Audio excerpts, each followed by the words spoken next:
For today's tutorial, we're going to be looking at how to make a sort of repeating flower design.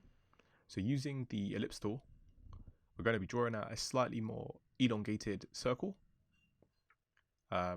Just going to quickly create a new layer just so that we can see it separately compared to our background. Selecting the ellipse, we're going to be changing the color to be a sort of freeform gradient. This will allow us to choose different points of the shape that we can fill as different colors. So for this, I'm going to be using a sort of flower color scheme, so purple, yellows, and reds, and just see what works well.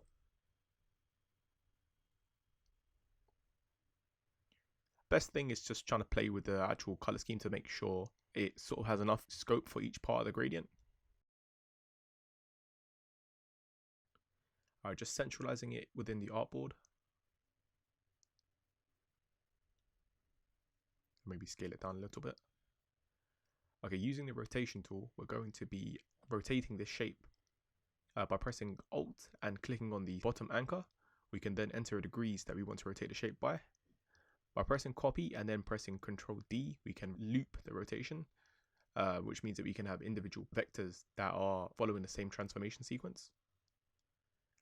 Going to the transparency settings, we can change the blending mode, which will allow us to interact with color modes that will achieve different looks.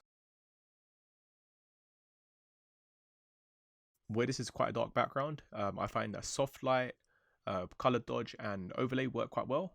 But depending on your background, it can mean different blending modes might be more appropriate.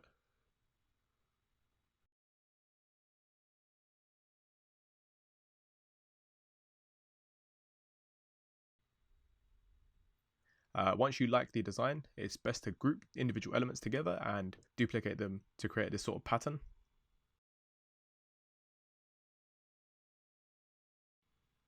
Here's the outcome.